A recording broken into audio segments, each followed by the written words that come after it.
America, business in America. Jeder weiß ganz geht's am Fach. Bluffen, bluffen, alle klar. Business in America, das ist geht bekannt. In American English, Yiddish words like bupkis, schlepp, glitch, and spiel don't sound out of place at all.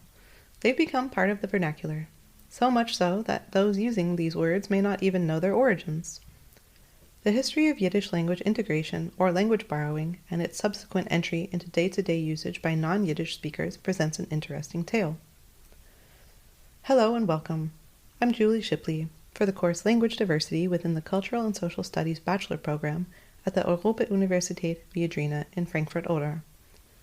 Join me for a deep dive into Yiddish-English cultural language borrowing in the United States, pulling from several sources, but most importantly, the most excellent book, Yiddish and English, A Century of Yiddish in America by Saul Steinmetz. Let's get into it. The origin of Yiddish has been debated by scholars, but it is broadly agreed upon that the language arose about 1,000 years ago, used by Ashkenazic Jews as a minority language within the High German language area, and beginning in the Rhineland. The cities of Speyer, Worms, and Mainz were major centers of Jewish culture at this point.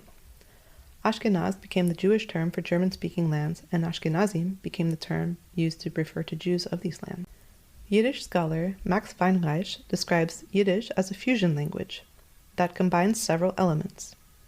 Many would agree that it is a West Germanic language, but written with Hebrew letters, and has several other influences in its vocabulary and structure, including Slavic, Romance, and Semitic elements from Hebrew and Aramaic. Often, words in Yiddish that were specifically Jewish concepts would use the Hebrew or Aramaic word, taking a Semitic root and applying it to the Germanic grammatical structure. Yiddish has developed somewhat over its existence, breaking off into regional versions and dialects, some of which have almost completely ceased to exist.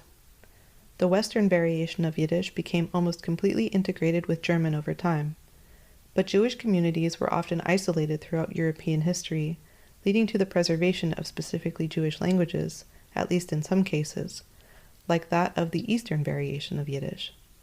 This Eastern Yiddish included influences from its surroundings, but was never completely integrated into them, and has within it a number of variants as well: Northeastern, Mid-Eastern, and Southeastern. Because Yiddish has never been the official language of a sovereign state, there is no official dialect. Instead, a mix of these Eastern variations comprise Standard Yiddish, which was adopted around the end of the 19th century by writers of the language. When Yiddish made its way to the United States, spoken by Jewish immigrants arriving at the end of the 19th century through New York's Ellis Island and other points of immigration in the northeastern part of the country, the remarkable exchange that it would experience was not yet known. According to American linguist Leonard Bloomfeld, cultural language borrowing, as he terms it, most often occurs between an upper or dominant language, in this case, English, and a lower language, that of the minority or the immigrant population, and usually occurs in one direction, from upper to lower. In contrast to other prevalent immigrant languages at the time, Yiddish has defied the usual course of exchange here, exerting much more of an influence on English, upper language, than others. Of course, in the United States, Yiddish was and continues to be influenced heavily by English. This action of including the surrounding language and Yiddishizing it was not new and could be viewed as the basis for Yiddish development. Wherever Yiddish was spoken, it adopted words and grammatical structures from the dominant languages, sometimes giving them new meanings that allowed for ease in communication, but still without losing its own Yiddish essence. Steinmetz elaborates on this point, giving several examples. By the 1980s, the phrase for last year had changed both syntactically and in its wording. Vor a Jahren became letzten Jahr, replacing a more German structure with a more English one. A similar change can be seen in replacing mir ist kalt with ich bin kalt. But as mentioned before, this didn't go only one way. Yiddishisms and Yiddish words entered into the wider English language as well, and here's where things get interesting. Before the 19th century, however, there were no words originating from Yiddish recorded in the English language, although the influence of Hebrew could be seen in English as far back as the Old English of the British Isles, which can be attributed to biblical translations at the time. Although Jewish communities in Europe experienced periods of expulsion, exile, and readmission into the lands and regions where they had previously been, the Jewish languages that developed, such as Judezmo, Yiddish, and several other variations like Judeo-French and Judeo-Portuguese, experienced varying degrees of isolation from the dominant languages of these regions. In the case of Yiddish, it was only after the French Revolution and Napoleon's granting of civil rights to Jews and other minorities that allowed emigration and more contact. Between 1850 and 1870, the Jewish population of the United States that had come from Europe, especially Germany, increased from around 50,000 to 250,000. With this population explosion came the first inklings of Yiddish influence on English, both in the US and the British Isles. These early Yiddish words could also very well have been Judezmo or Ladino words, as they were terms directly connected to religious laws. Words like kosher, meaning ritually fit, and its antonym treif, followed by other words linked directly to the Jewish religion. Charles Dickens' Bleak House, written in 1852, records another early example of a Yiddish-English crossover, and this time a bit further from religious observance, in the word ganef, meaning thief. A short time earlier, the same word, albeit in a slightly different spelling, appears in an American police periodical, and in H. Brandon's Poverty, Mendacity, and Crime. This makes it fairly clear that these Yiddishisms were at least somewhat associated with criminality, and were being transmitted by international criminals into the English vernacular. The word gun, in the terms son of a gun and gun moll, are also shortened versions of ganef. Colloquialisms from Yiddish that had made it into Dutch and German also began to travel to the United States.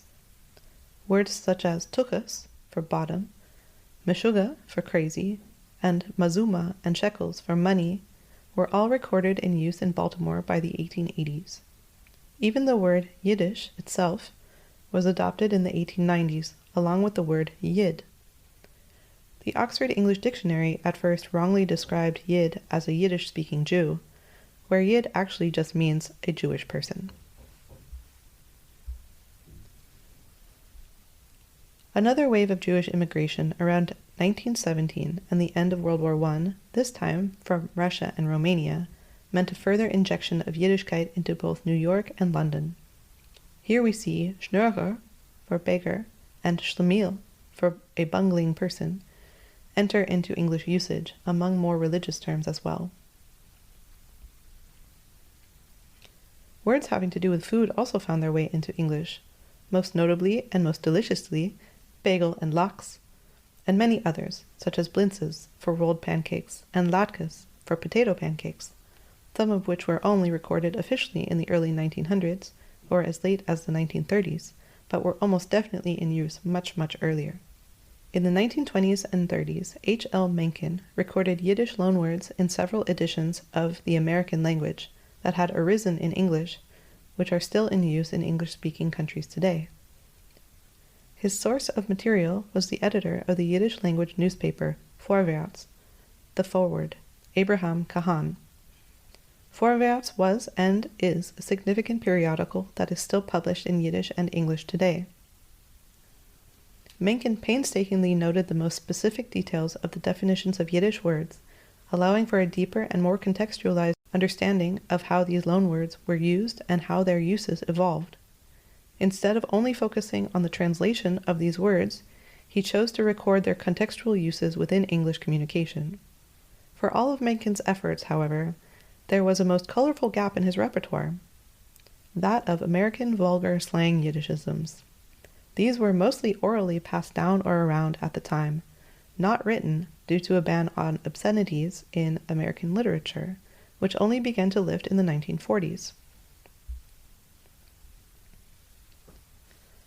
An article from 1943 in American Speech by Julius Rothenberg discussed Yiddish origin taboo words, including abbreviations for such amazing epithets as alter Kacker, or an old shitter, for schunkene armpits, for stinky armpits, and Tocheslecher, for, well, I'm not going to translate that one, and Toches auf den Tisch, so putting one's butt on the line.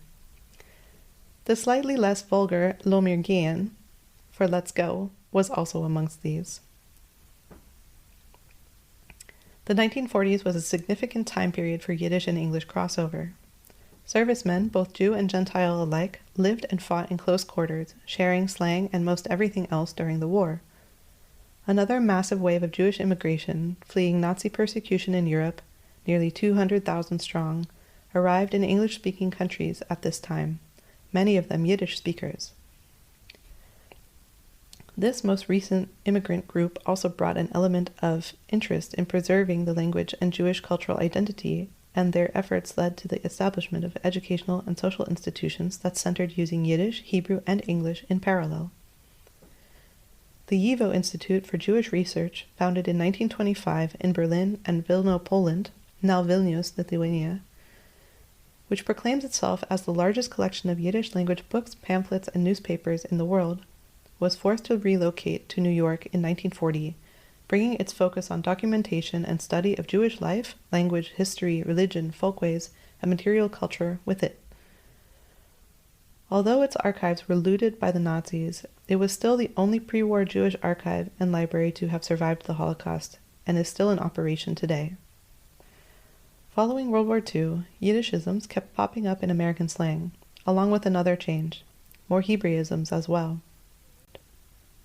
As Hebrew was revived with the founding of the State of Israel, some Yiddishisms were respelled in American English with their corresponding Hebrew version. Shabbos became Shabbat, Sholem became Shalom, along with the arrival of other Hebrew words like kibbutz and aliyah. The 1950s and 60s saw several important Yiddishisms recorded into American slang.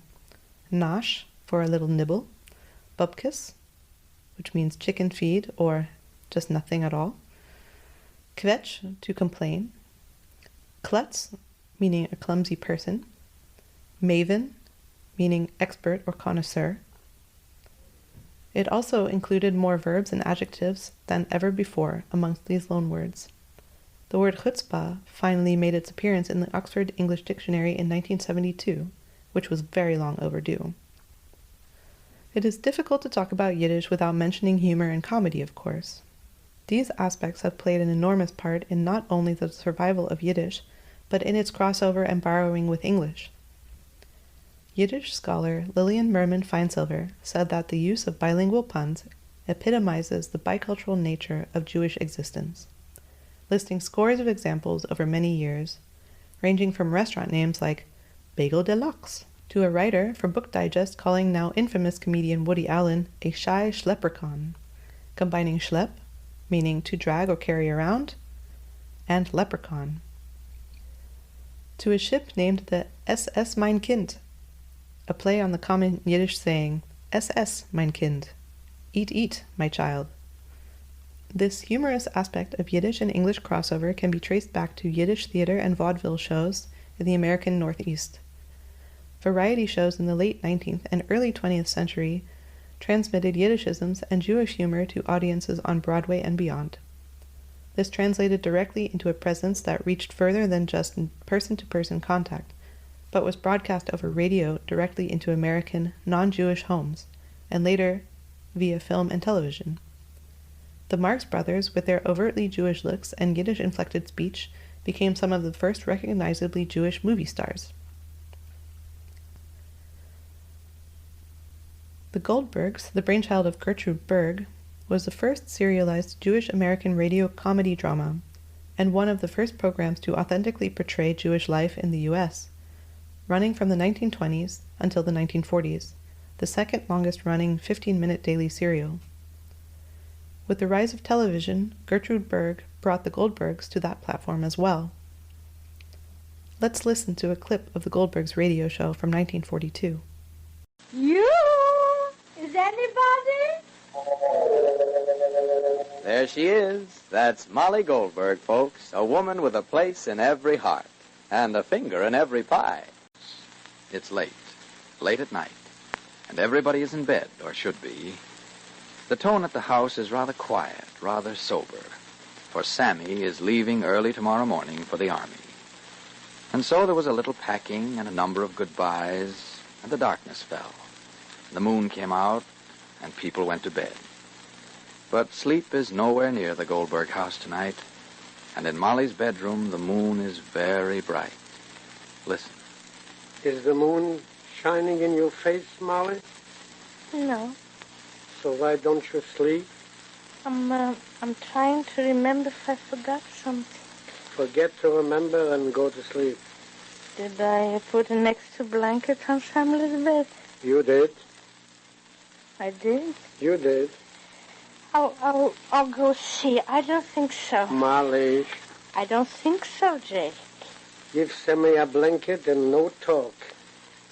The less you talk, the more you'll say. I'll be right back. You want something in the kitchen, Jake? Bicarbonate if you have. I brought the bicarbonate upstairs already. For who? For me. Very nice. Very nice. Sleep, darling.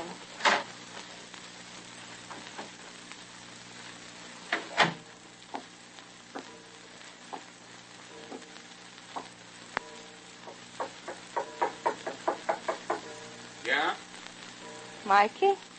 Come in, Ma. You're here with Sammy, Mikey? Yeah, Talking. 21 years worth. Save a little bit. You want something, Samuel? No. Mikey brought some apples up from the kitchen. Should I make you some cocoa? No, Ma. Why not? You're not sleeping anyway. No, Ma. You, Mikey? Thanks. Thanks yes or thanks no? Thanks, no. All right. Nobody likes my cocoa. In this excerpt, we hear Gertrude Berg's portrayal of Molly Goldberg with her signature introduction, and her and other characters' very Yiddish-inflected speech. Although they don't use Yiddish words, the exchange between Molly and her husband Jake, as well as with the young men in her house, conveys Yiddish character between the lines. This transmission of not only Yiddishisms, but also Yiddishkeit into the wider American societal awareness via comedy was only deepened by such legends as Mel Brooks in the late 1950s with his act The 2,000-Year-Old Man, into the 60s and 70s with films and plays like The Producers, Blazing Saddles, and Young Frankenstein. And although Yiddish wasn't always included directly in the plotline or the jokes, Yiddishized English, or Jewish English, most definitely was. This laid the basis for Jewish and Yiddish comedic influence in TV shows and films as well into the 1980s and 90s, the heyday of sitcoms that included Seinfeld and The Nanny. These more culturally Jewish portrayals kept a new kind of nebbishy Yiddishkeit, especially in their wording and delivery, which we'll come back to in a moment. Morphological changes also occurred in the existing Yiddish within American English. Plurals of nouns began to use the English s rather than the Yiddish ich or Hebrew im suffix, and some words were shortened in their English versions. Some words gained English adjective endings, as with klutz and klutzy, meaning a clumsy person and clumsiness, and its further variations of klutziness and klutzili. Two morphological forms, the deprecatory shm prefix and the agent suffix nick, have had a huge influence on American English. This prefix is often paired with a jocular follow-up to the deprecatory intro, such as, "Cancer schmancer, as long as you're healthy." The nick suffix became more well-known around the time of the space race in the 1950s and 60s, a time when the word Sputnik and other Russian words may have been more known amongst Americans. Eastern Yiddishisms included many Russian-influenced words, such as nudnik and nogudnik, and became part of the American vernacular, seen in the term beatnik as well. Nogudnik and the Russian negudnik express nearly the exact same idea, a good-for-nothing person, but with somewhat of a coincidence that they sounded and meant exactly the same thing. It was no wonder that English speakers thought that Yiddish or Russian speakers were saying no goodnik when they may have been saying negodnik. Idioms also made their way directly from Yiddish into American and British English as loan translations. From your mouth to God's ears, and the whole Megillah, meaning the entirety of something long, originating in Die ganze Megillah, or the whole very long scroll of the story of Esther read on the holiday of Purim. The bottom line also comes as a loan translation from the Yiddish Die unterste Schura, and has even made it into modern Hebrew as Hashura Hatachtona. These and other typically Yiddish modes of expression became common, especially in the important context of humor or for whimsical effect. Duplicating a command verb is a very Yiddish characteristic, already seen in Es ess mein Kind, appearing in English as go go, eat eat, come come, etc. Yiddish sentence construction also impacted English with the distinctive inversion of word order and pertinent intonation. Instead of must everything have a purpose, the question is rhetorical and can take on an ironic dimension in the reordering. Everything must have a purpose? In this way, indignation is also affirmed by repetition of the question with a variation of intonation. Agreement as scorn, anger by way of sardonic exoneration, such as with, "It's okay, darling, you only forgot my birthday," or by placing the grammatical object before the subject, such as in the sentence, "Forgiveness she expects for spilling water on my new laptop?" This type of speech could often be heard in the sitcoms of the 80s and 90s, where Yiddish itself was sometimes used, but also more so, a version of English inflected with Yiddish. In a clip from season 1 of the sitcom The Nanny that was broadcast in the 1990s, we hear some solid examples of the usage of Yiddish and Jewish English for comedic effect. Oh, I just hope there's enough food. You know, shiksas are notorious for not ordering enough food. Booze, yes, but food they don't know from. Shiksa. Is that like a tchotchke? Yes, but they cost a lot more.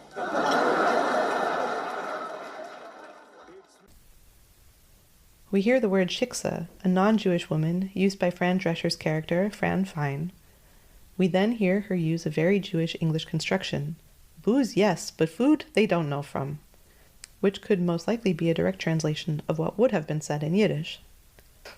Shiksa and tchotchke, a toy or trinket, are then taken up by her non-Jewish employer, Mr. Sheffield, as he struggles to comprehend or remember the different Yiddish words that Miss Fine uses around him. But the final joke, made by Miss Fine, without defining the words themselves, shows that the audience is expected to understand the meaning of the Yiddish words shiksa and tchotchke, that they are in on the joke made at Mr. Sheffield's expense.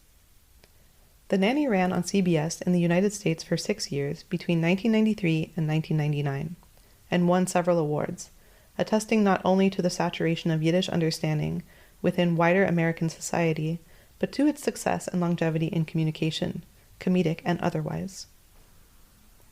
The Yiddishisms discussed here have survived in American English usage and still appear today, and although Yiddish itself as a first or second language is no longer as widespread as it once was, it is still used within the Ashkenazi Orthodox Jewish community in the U.S. The number of Yiddish speakers worldwide in 2023 was recorded at around 950,000, according to jewishlanguages.org. There has been some worry about the survival of Yiddish, just as there has been about the survival of Jewish identity, culture, and religion in the face of assimilation and intermarriage in the United States. But all of these seem to endure, to morph resiliently and stubbornly, in spite of any predictions of doom. Saul Steinmetz makes no concrete forecast for the survival of Yiddishisms within American English, of Jewish English, or Yiddish itself, but rather posits that, in the case of Yiddish, the future lies in the decisions made by bilinguals going forward as to whether the language will be maintained and how. If it's any indication, the fact that the popular language learning app Duolingo has included Yiddish in its repertoire since 2021, with over 300,000 learners recorded by the platform this year. So thank you for listening, and let's end with a sentiment of Yiddish writer and winner of the Nobel Prize for Literature, Isaac Bashevis Singer, who liked to remind his audiences that in Jewish history, as with the Yiddish language that he so loved, between dying and dead can be a very great distance. The information in this podcast has been sourced from Saul Steinmetz's 1986 book, Yiddish-English, A Century of Yiddish in America, Jennifer Kaplan's 2022 peer-reviewed article in Religion Compass, American Jewish Humor, jewishlanguages.org, YIVOencyclopedia.org, and YIVO.org, the Oxford Research Encyclopedia Linguistics entry for Yiddish at oxfordre.com, the Yiddish Book Center at yiddishbookcenter.org, WashingtonPost.com, and Duolingo's duoplanet.com. The song Business in America is sourced via internetarchive.org and was recorded by Alex Silverstein on Columbia Records in 1912. The clip of the Goldbergs was sourced from the UCLA Library Film and Television Archive at cinema.ucla.edu. The clip of the Nanny was sourced from the official YouTube channel of the Nanny TV show.